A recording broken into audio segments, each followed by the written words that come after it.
Ascension of Moses. Chapter 1 to 2. The first lines of this book are non-extant.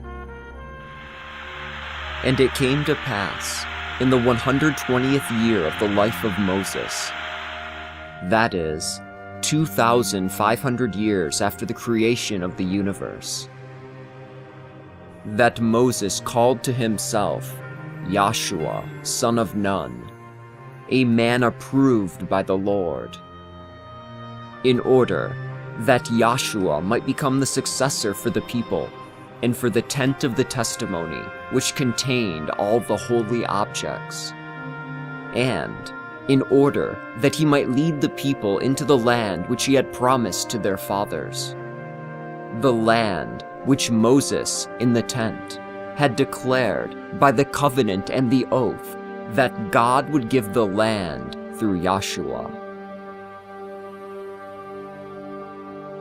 Therefore, Moses spoke to Joshua, "And promise me that you will do everything which has been commanded in such a way that you will be blameless.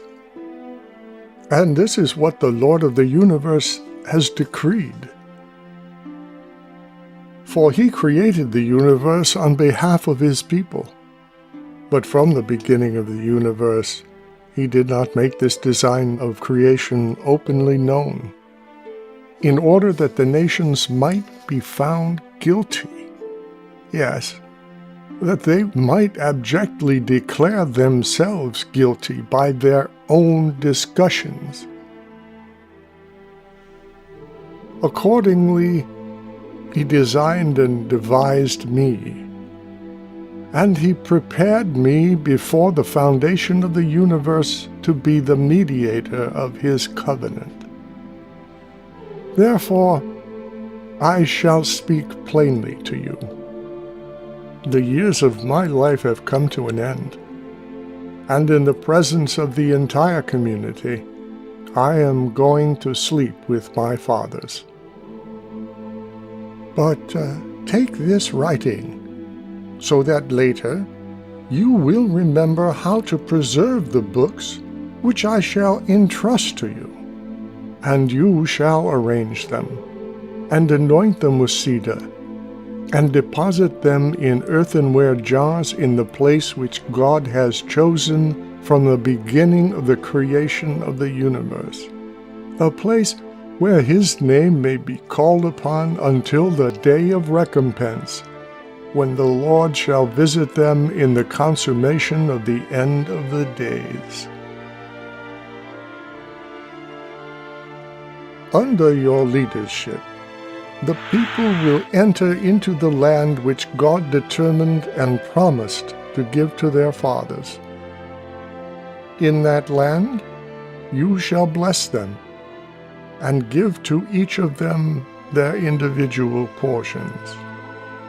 And you shall firmly establish a kingdom for them, and with discernment and righteousness you shall release local magistrates in accordance with the will of the Lord. And it shall come to pass that 5 years after they have entered their land, they shall be ruled by leaders and princes for 18 years. And during a period of 19 years, the 10 tribes will separate themselves. And the 12 tribes will move the tent of his testimony to the place where the God of the heavens will build a place for his sanctuary. And the 2 holy tribes will be settled there. But the 10 tribes will establish for themselves their own kingdom, with its own ordinances. And the 2 tribes will offer sacrifices in the chosen place for 20 years. And 7 will strongly build the walls, and I will protect 9. But 4 will violate the covenant of the Lord and defiled the oath which the Lord made with them. And they will offer their sons to foreign gods, and they will set up idols in the sanctuary in order to worship them. And in the house of the Lord they will perpetrate idolatry, and carve images of all sorts of beasts, many abominations.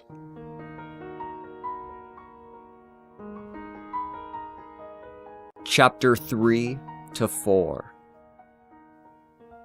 And in those days a king from the east will come against them, and his cavalry will overrun their land. And he will burn their city with fire, along with the holy temple of the Lord. And he will carry off all the holy vessels. And he will exile all the people, and will lead them to his own land. Yes, he will take the 2 tribes with him. Then the 2 tribes, considering themselves like a lioness in a dusty plain, hungry and parched, will call upon the 10 tribes, and they shall loudly declare, "Righteous and holy is the Lord. For in the same way that you sinned, likewise we, with our little ones, have now been led out with you." Then, hearing the reproachful words of the 2 tribes, the 10 tribes will lament, and will say, "What shall we do with you, brothers? Has not this tribulation come upon the whole house of Israel?" Then all of the tribes will lament, crying out to the heavens and saying, "God of Abraham, God of Isaac, and God of Jacob, remember your covenant which you made with them, and the oath which you swore to them by yourself, that their seed would never fail in the land which you have given them." Then, in that day, they will remember me, saying from tribe to tribe, and each man to his neighbor, "Is this not what was made known to us in prophecies by Moses, who suffered many things in Egypt, and at the Sea of Reeds, and in the wilderness for 40 years, when he solemnly called the heavens and the earth as witnesses against us, in order that we would not transgress God's commandments, of which he had become the mediator for us? Behold, these things which have befallen us after that time are in accordance with his admonition as he declared to us at that time. Yes, behold, these things have been confirmed, even to the extent that we have been led away as captives into the land of the east.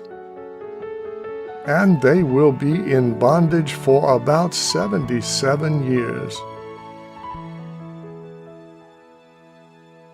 Then one who is over them will come upon the scene, and he will stretch forth his hands and bow his knees and pray for them, saying, "Lord of all, King on the lofty throne, who rules the age, and who has willed that this people should be a chosen people for you. Yes, who has willed to be called their God, according to the covenant which you made with their fathers. And yet they, along with their women and children, have gone as captives into a foreign land, and are surrounded by the gates of strangers, and there is great majesty in that place. Have regard and compassion for them, O Lord of the heavens." Then God will remember them, due to the covenant which he made with their fathers, and he will openly show his compassion. And in those times he will inspire a king to have pity on them, and send them off to their own land and country. Then some portions of the tribes will arise, and they will come to their appointed place, and they will strongly build its walls. And the two tribes will remain steadfast in their former faith, sorrowful and sighing, because they will not be able to offer sacrifices to the Lord of their fathers. And the 10 tribes will grow, and spread out among the nations during the time of their captivity.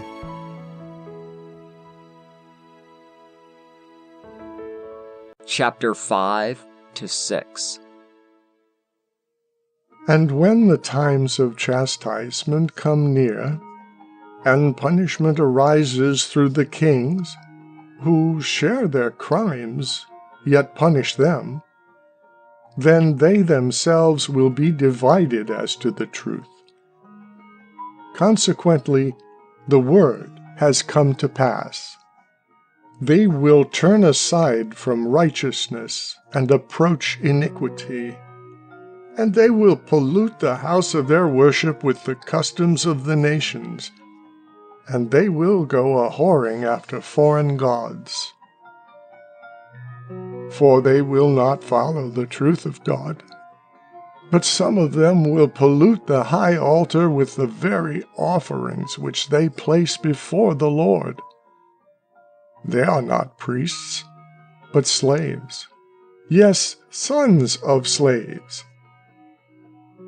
For in those times, those who are the leaders, their teachers, will become admirers of avaricious persons and accept gifts, and they will pervert righteousness by accepting bribes. Therefore their city and the full extent of their dwelling places will be filled with crimes and iniquities. They will have judges in their midst, who will act with impiety toward the Lord and will judge as each one pleases.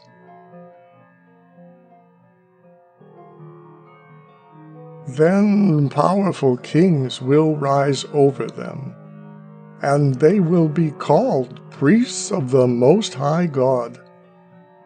They will perform great impiety in the Holy of Holies. And an insolent king, who will not be of a priestly family, will succeed them.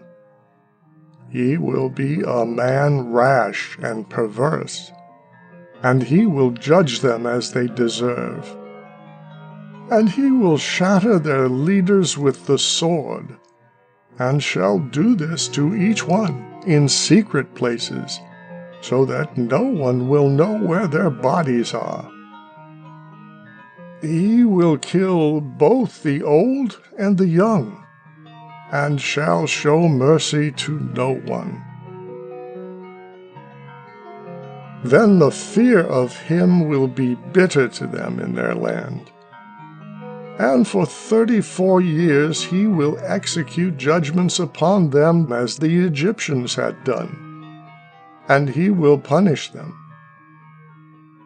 And he will beget children who will reign after him for shorter periods of time.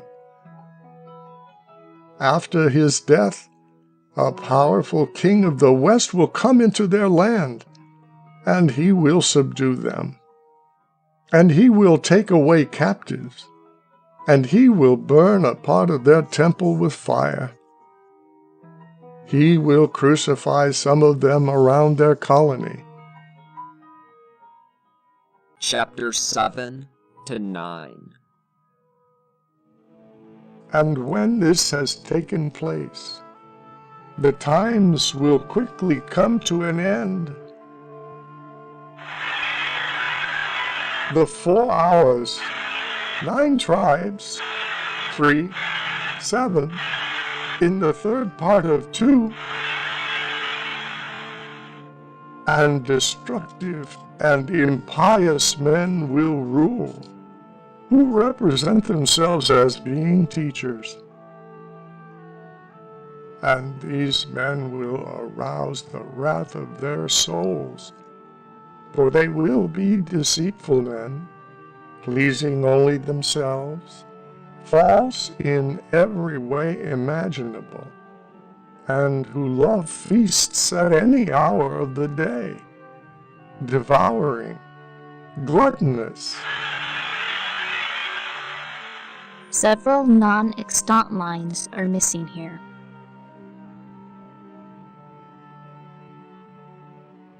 But in reality, they consume the goods of the poor, saying that their acts are grounded on compassion, while in fact they are simply exterminators, deceitfully seeking to conceal themselves so that they will not be recognized as completely impious on account of the lawlessness and iniquity which they commit from sunrise to sunset, saying, "We shall have feasts and luxury, eating and drinking, and we suppose that we are princes." And though their hands and their minds will touch impure things, yet their mouths will speak enormous things, and they will even say, "Do not touch me, lest you pollute me in the position I occupy."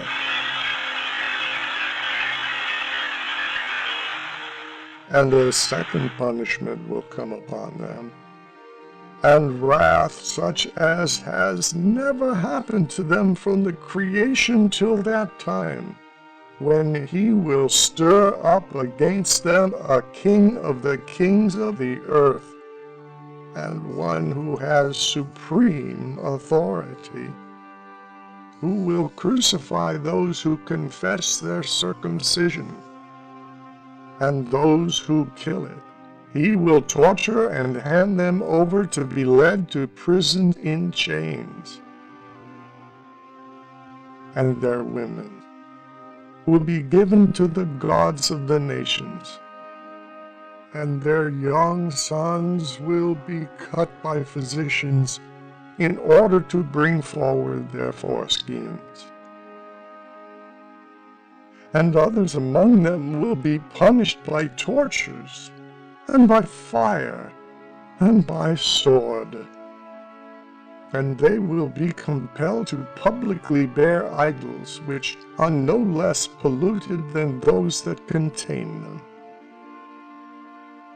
And likewise, they will be compelled by their torturers to enter into their secret place, where they will be compelled to outrageously revile the word, and finally to revile both their laws and what they had placed upon their own altar.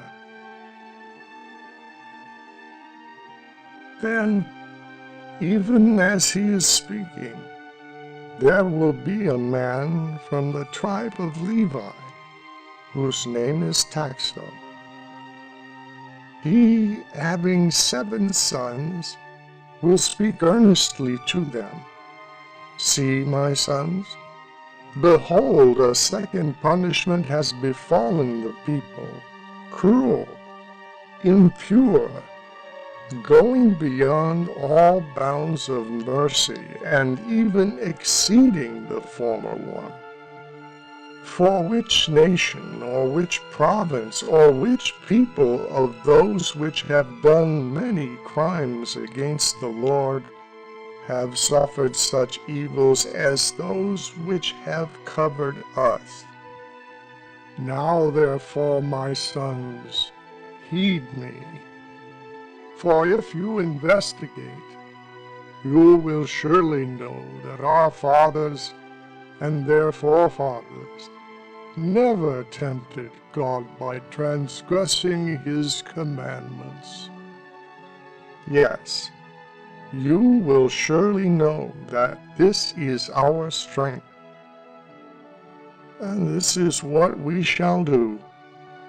We must fast for a 3-day period, and on the 4th day we shall go into a cave, which is in the open country, and there let us die rather than transgress the commandments of the Lord of Lords, the God of our fathers. For if we do this, and do die, our blood will be avenged before the Lord. Chapter 10. And then his kingdom will appear throughout his whole creation. And then the slanderer will have an end. Yes, sorrow will be led away with him. Then the hands of the messenger will be filled, who is appointed as chief. Yes, at once he will avenge them of their enemies. For the Heavenly One will arise from his kingly throne. Yes, he will go forth from his holy habitation with indignation and wrath on behalf of his sons. And the earth will tremble.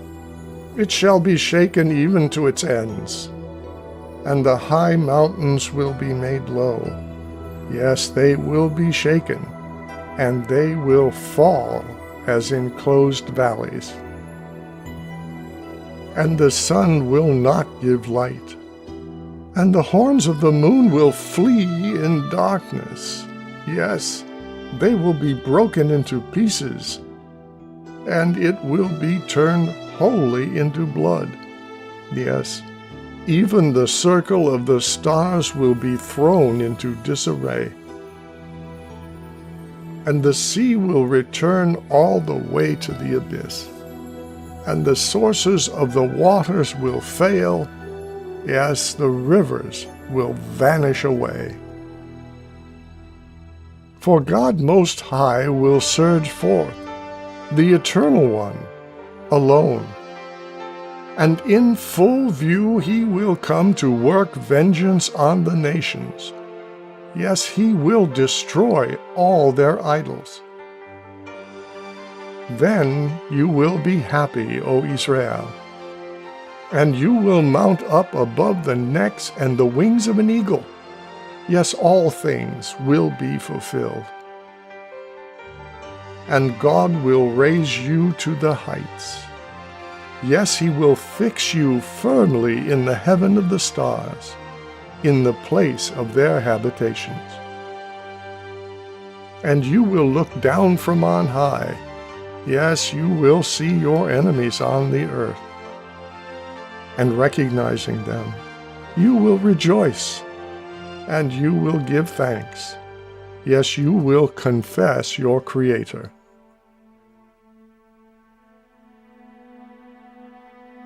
But you, Joshua son of Nun, keep these words and this book. For from my death, my ascension, until his coming there will pass 250 times. And this is the course, times which come until they are consummated. However, I shall be asleep with my fathers. Therefore you, Joshua son of Nun, be strong.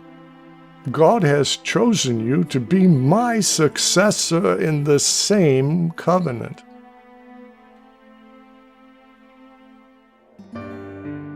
Chapter 11.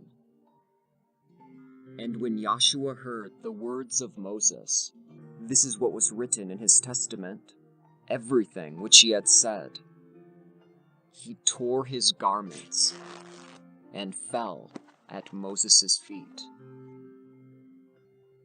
And Moses, though he wept with him, encouraged him. And Joshua replied to him, saying, Why are you consoling me, Master Moses?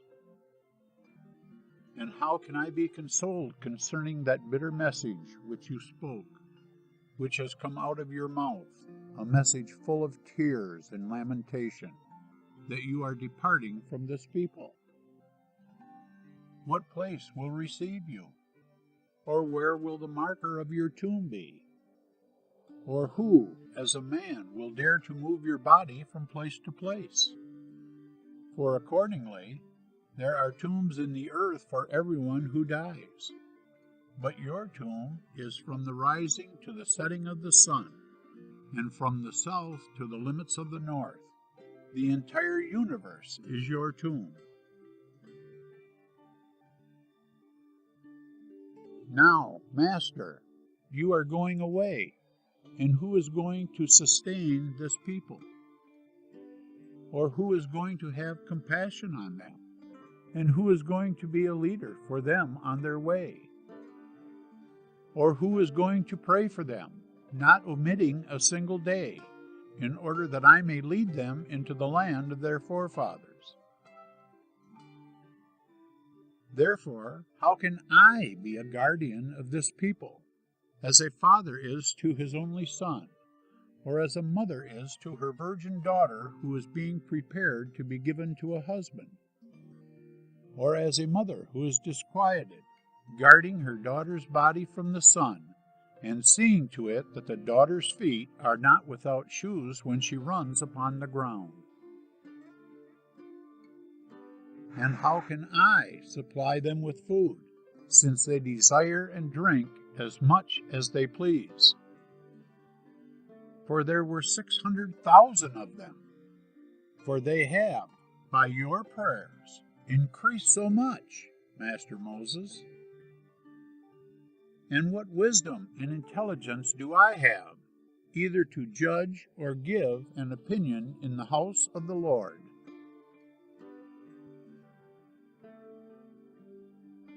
Moreover, when the kings of the Amorites hear of your death, and believe that the Holy Spirit is no longer with us, the Spirit which is worthy of the Lord, manifold and incomprehensible, master of leaders, faithful in all things, the divine prophet for the universe, the perfect teacher in this age, they will believe that they can now storm us. They will say, "Let us go up against them." If the enemy has even once acted impiously against their Lord, they now have no advocate who will bear messages to the Lord on their behalf, as did Moses the great messenger. He, every hour, both day and night, had his knees fixed to the earth, praying and looking steadfastly toward him who governs the whole earth with mercy and righteousness, reminding the Lord of the covenant of their fathers and the resolute oath. They will say the following: "He is no longer with them. Therefore, let us go up and crush them from the face of the earth." Therefore, what will happen to these people, Master Moses?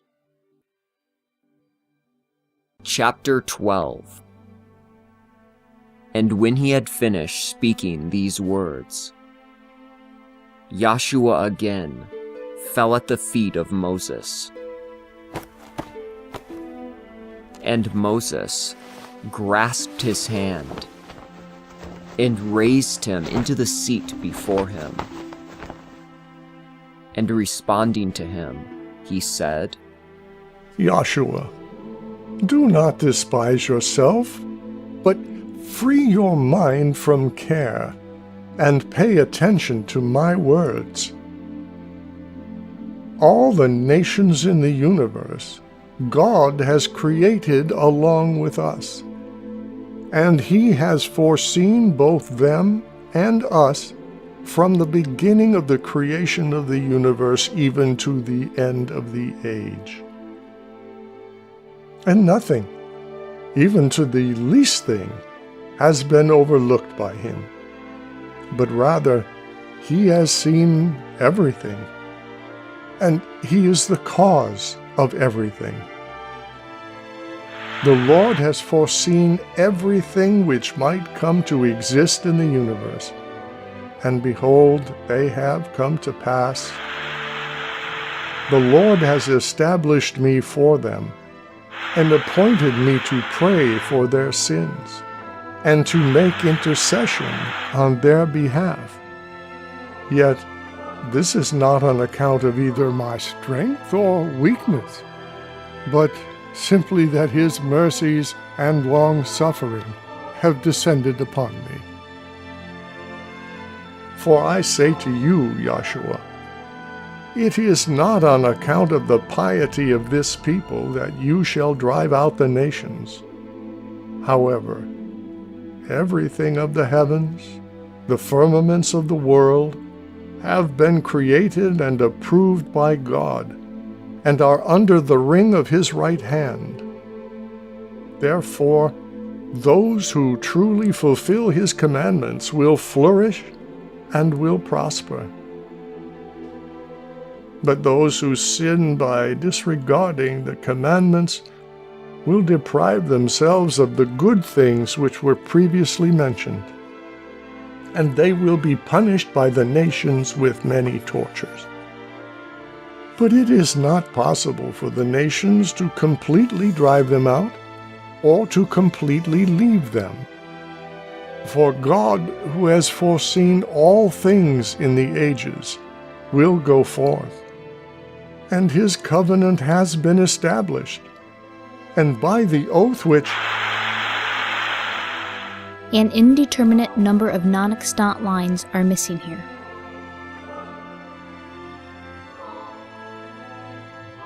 Conclusion. The remainder of this book is non-extant, but a possible summary has been composed using the surviving fragments, most of which derive from the quotations of various early writers who had this book still in their possession. And Moses said to Joshua, son of Nun, Let us go up into the mountain. And when they had gone up, Moses saw the land of promise, and he said to him, Go down to the people and tell them that Moses is dead.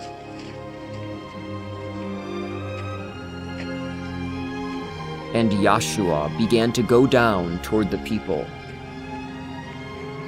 But Moses came to the end of his life.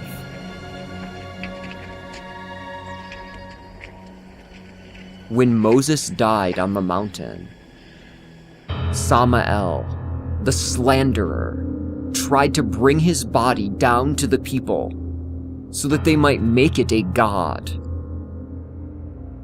But Michael, the chief messenger, commanded by God, came with other messengers to take it, in order to have it buried. But Samael would not allow him to remove the body to be buried. Wishing to deceive, he resisted him, and they argued. The slanderer said, The body is mine, for I am the master of material things.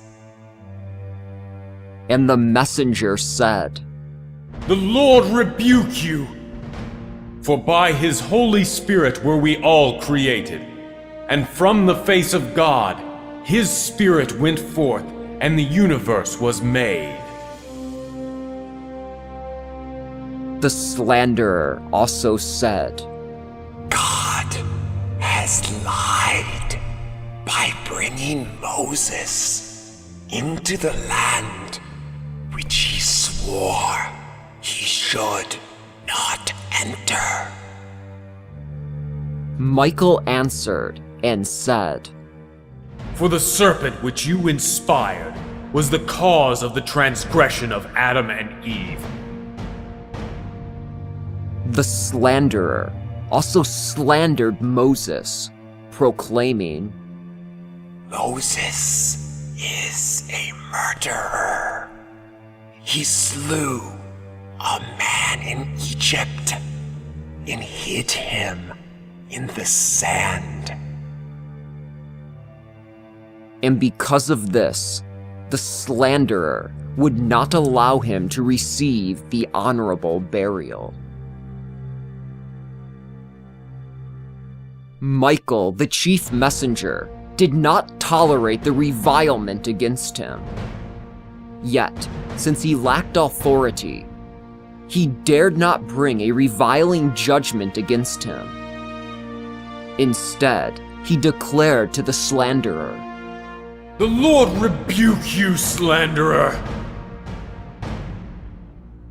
Then Michael prayed to God, and the Lord, in answer, sent thunder and lightning out of the heavens.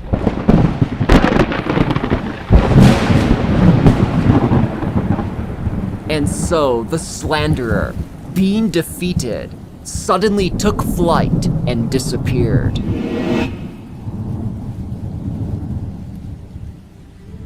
It seemed that, then, some cloud or shining light came upon the place, obscuring it and walling it off from the onlookers, so that they might not know the location of his grave.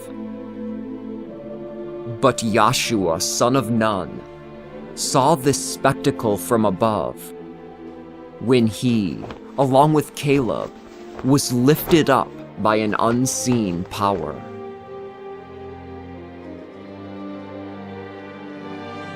Two Moseses became visible.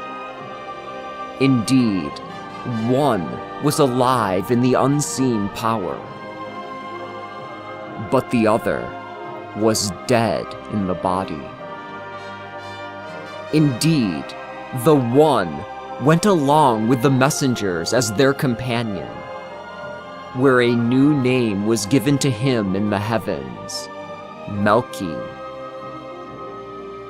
But the other, by the command of God, was removed by the chief messenger Michael and committed to the earth, being honored with a burial in the ravines on the mountains, where Michael buried him with his own hands.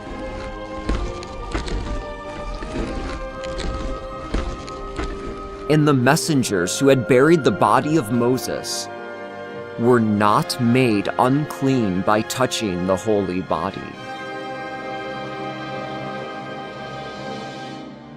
Instead, both Joshua and Caleb did not behold this in the same way.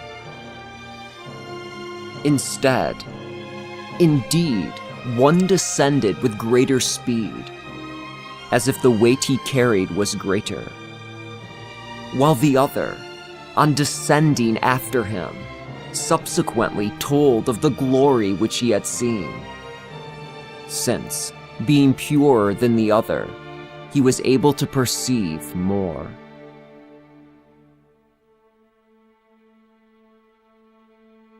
Uncertain fragments. Possible fragment number 1. And in the book of the mystic words of Moses, Moses himself prophesied about David and Solomon. About Solomon, he foresaid the following: And God shall pour forth upon him wisdom, and righteousness, and full knowledge, and he shall build the house of God.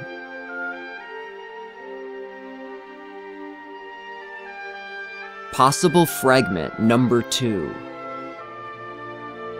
This is also how Moses names the virtue of the messenger Michael, by a messenger near to himself and of lowest grade.